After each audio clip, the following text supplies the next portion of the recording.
यह सवाल सुनने में जितना सिंपल लगता है, असल में उतना ही डेंजरस भी है। इंडिया में रिटायर होने के लिए एक्चुअली कितने पैसे चाहिए? ज्यादातर लोग इसका जवाब बहुत कैजुअली दे देते हैं। कोई कहता है 1 करोड़ काफी है, कोई कहता है 5 करोड़ चाहिए, और कुछ लोग तो ये भी मान लेते हैं कि बच्चे संभाल लेंगे। लेकिन सच ये है कि रिटायरमेंट कोई नंबर नहीं है, ये एक प्रोसेस है। और अगर इस प्रोसेस को आपने ठीक से नहीं समझा, तो चाहे आपके पास कितना भी पैसा क्यों ना हो, वो कम ही लगेगा। सबसे पहले हमें ये मानना पड़ेगा कि रिटायरमेंट का मतलब काम करना बंद करना नहीं होता, बल्कि रेगुलर इनकम बंद होना होता है। आज आप जॉब करते हैं, सैलरी आती है, बोनस आता है, इंक्रीमेंट आता है। रिटायरमेंट के बाद ये सब अचानक जीरो हो जाता है। लेकिन एक्सपेंसेस जीरो नहीं होते, बल्कि कई केसेस में बढ़ जाते हैं। मेडिकल खर्च बढ़ता है, लाइफस्टाइल इंप्रूव करने की इच्छा रहती है, ट्रैवल का मन करता है, और इन्फ्लेशन तो हर साल क्वाइटली आपकी सेविंग्स को खाता ही रहता है। इंडिया में एवरेज लाइफ एक्सपेक्टेंसी अब लगभग 70 से 75 साल के आसपास है, और कई लोग इससे भी ज्यादा जीते हैं। मान लीजिए आप 60 साल में रिटायर होते हैं और 85 साल तक जीते हैं, मतलब आपको कम से कम 25 साल बिना एक्टिव इनकम के सरवाइव करना है। अब सोचिए, अगर आपको हर साल खर्च के लिए पैसा चाहिए और वो पैसा कहीं से जनरेट होना चाहिए, तो सिर्फ लंप सम अमाउंट काफी नहीं है, आपको सिस्टम चाहिए। अब आते हैं सबसे इंपॉर्टेंट फैक्टर पर, आपका ईयरली एक्सपेंस।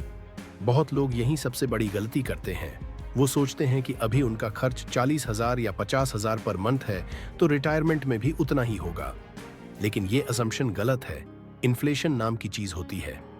अगर आज आपकी मंथली एक्सपेंस 50,000 है, तो 20 साल बाद वही लाइफस्टाइल मेंटेन करने के लिए शायद 1.2 लाख या 1.5 लाख पर मंथ चाहिए होगा। इंडिया में एवरेज इन्फ्लेशन लॉन्ग टर्म में करीब 6% माना जाता है। मेडिकल इन्फ्लेशन इससे भी ज्यादा, लगभग 8 से 10% तक। इसका मतलब ये है कि जो खर्च आज छोटा लग रहा है, वही फ्यूचर में जायंट बन सकता है। अब एक सिंपल कैलकुलेशन समझते हैं। मान लीजिए आपकी करंट मंथली एक्सपेंस 50,000 रुपए है, सालाना 6 लाख। अगर आप 30 साल की उम्र में ये कैलकुलेशन कर रहे हैं और 60 में रिटायर होना चाहते हैं, तो 30 साल बाद 6 लाख का वैल्यू क्या होगा?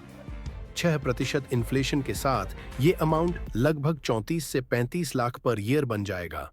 यानी रिटायरमेंट के समय आपको सेम लाइफस्टाइल के लिए लगभग 3 लाख पर मंथ चाहिए होगा।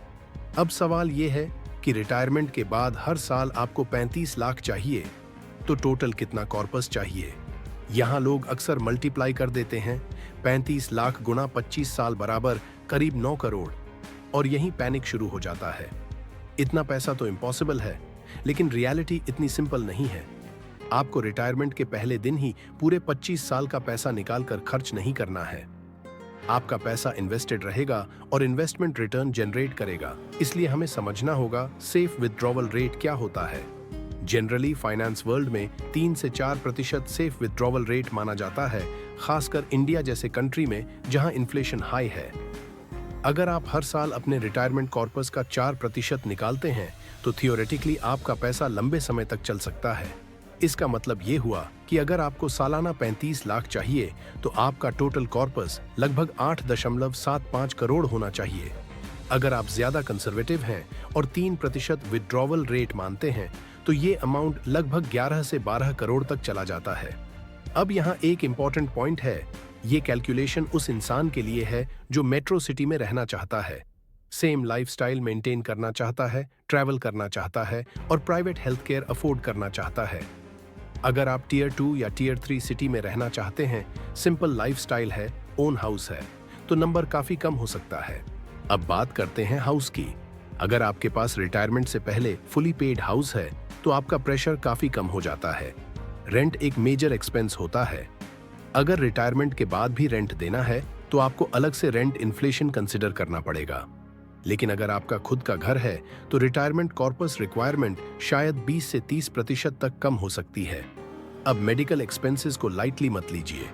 रिटायरमेंट प्लानिंग में मेडिकल सबसे अंडररेटेड और मोस्ट डेंजरस फैक्टर है। आज आप हेल्थी हैं, 30 से 40 साल के हैं, लेकिन 65 से 70 की उम्र में हॉस्पिटल विजिट्स कॉमन हो जाते हैं। हेल्थ इंश्योरेंस होना जरूरी है, लेकिन इंश्योरेंस भी सब कुछ कवर नहीं करता। कोपे, एक्सक्लूजन्स, रूम रेंट लिमिट्स, ये सब आपके पॉकेट से जाता है। इसलिए रिटायरमेंट कॉर्पस का एक हिस्सा स्पेसिफिकली मेडिकल इमरजेंसी के लिए होना चाहिए। कई एक्सपर्ट्स कहते हैं कि रिटायरमेंट कॉर्पस का कम से कम 15 से 20% अमाउंट मेडिकल बफर के रूप में कंसिडर करना चाहिए। अब गवर्नमेंट पेंशन्स और स्कीम्स की बात करते हैं। अगर आप गवर्नमेंट जॉब में हैं और पेंशन मिलती है तो आपका प्रेशर काफी कम हो जाता है। बट रियलिटी ये है कि मेजॉरिटी इंडियंस प्राइवेट सेक्टर में हैं, जहां पेंशन नाम की चीज ऑलमोस्ट एक्सटिंक्ट हो चुकी है। ईपीएफ है, एनपीएस है, बट ये सब आपको डिसिप्लिन तरीके से यूज करना पड़ता है। एनपीएस एक अच्छा टूल हो सकता है रिटायरमेंट के लिए, लेकिन उसमें भी पार्शियल एन्युइटी कंपलसरी होती है और एन्युइटी रिटर्न्स बहुत अट्रैक्टिव नहीं होते। ईपीएफ एक सेफ कंपोनेंट है, लेकिन सिर्फ ईपीएफ पर डिपेंड करना रिस्की हो सकता है। अब सबसे इंपॉर्टेंट क्वेश्चन, क्या रिटायरमेंट सिर्फ रिच लोगों के लिए पॉसिबल है? बिल्कुल नहीं। रिटायरमेंट प्लानिंग सैलरी पर नहीं, बिहेवियर पर डिपेंड करती है। एक व्यक्ति 30,000 की सैलरी में भी सही प्लानिंग से डिसेंट रिटायरमेंट बिल्ड कर सकता है और एक व्यक्ति 2 लाख की सैलरी में भी रिटायरमेंट के नाम पर 0 पर पहुंच सकता है।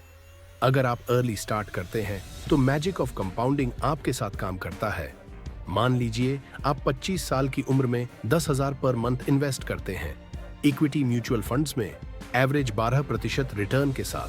35 साल तक इन्वेस्ट करने पर यह अमाउंट करीब 3.5 से 4 करोड़ बन सकता है। अगर आप अमाउंट धीरे धीरे बढ़ाते हैं सैलरी के साथ तो नंबर और बड़ा हो सकता है। लेकिन अगर आप 40 की उम्र में स्टार्ट करते हैं तो सेम कॉर्पस बनाने के लिए आपको बहुत ज्यादा इन्वेस्ट करना पड़ेगा। टाइम रिटायरमेंट प्लानिंग में सबसे बड़ा एसेट है। अब लाइफस्टाइल इन्फ्लेशन की बात करते हैं। जैसे जैसे इनकम बढ़ती है एक्सपेंसेस भी बढ़ते हैं। Bigger house, better car, frequent travel, gadgets, ये सब जरूरी नहीं होते, लेकिन सोशली नॉर्मल हो चुके हैं। अगर आप रिटायरमेंट सीरियसली लेना चाहते हैं तो आपको कॉन्शियसली लाइफस्टाइल इन्फ्लेशन कंट्रोल करनी होगी। रिटायरमेंट प्लानिंग का मतलब ये नहीं कि आप आज सफर करें। इसका मतलब ये है कि आप कॉन्शियस डिसीजंस लें। हर एक्सपेंस पूछे, क्या ये मेरी लॉन्ग टर्म फ्रीडम के खिलाफ जा रहा है? अब एक साइकोलॉजिकल एस्पेक्ट भी है। रिटायरमेंट सिर्फ मनी का गेम नहीं है, ये पर्पस का भी गेम है। कई लोग रिटायरमेंट के बाद डिप्रेस्ड हो जाते हैं क्योंकि उनके पास करने को कुछ नहीं होता। इसलिए रिटायरमेंट प्लानिंग में ये भी इंक्लूड होना चाहिए कि आप रिटायरमेंट के बाद क्या करेंगे। Consulting, part time work, teaching, content creation, volunteering, कुछ भी। Even small income retirement pressure को काफी रिड्यूस कर देती है। अब एक हार्श ट्रूथ, इंडिया में मेजॉरिटी लोग रिटायरमेंट के लिए रेडी नहीं है। They are betting on their children, but next generation already pressure में है। Career, loans, own family. Financial independence का मतलब यह है कि आप बर्डन न बने। तो आखिर आंसर क्या है? इंडिया में रिटायर होने के लिए कितना पैसा चाहिए? इसका ऑनेस्ट आंसर है, इट डिपेंड्स। आपकी सिटी, आपकी लाइफस्टाइल, आपकी हेल्थ, आपका हाउस स्टेटस, आपकी एक्सपेक्टेशंस, इन सब पर डिपेंड करता है। बट ब्रॉडली, अगर आज आपकी मंथली एक्सपेंस एक्स है तो रिटायरमेंट के समय आपको लगभग 4 से 5 गुना एक्सपेंस कंसिडर करनी चाहिए इन्फ्लेशन की वजह से, और उस ईयरली एक्सपेंस का 25 से 33 गुना कॉर्पस टारगेट करना चाहिए।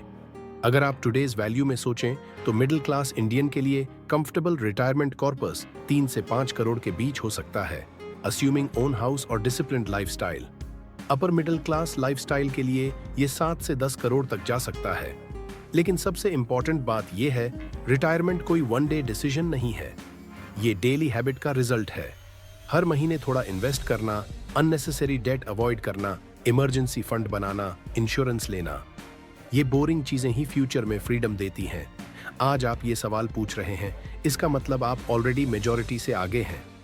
बिकॉज मोस्ट लोग ये सवाल तब पूछते हैं जब टाइम निकल चुका होता है। रिटायरमेंट का रियल सीक्रेट ये नहीं है कि आपको कितना पैसा चाहिए, बल्कि ये है कि आप कितनी जल्दी और कितनी सीरियसनेस से प्लानिंग स्टार्ट करते हैं।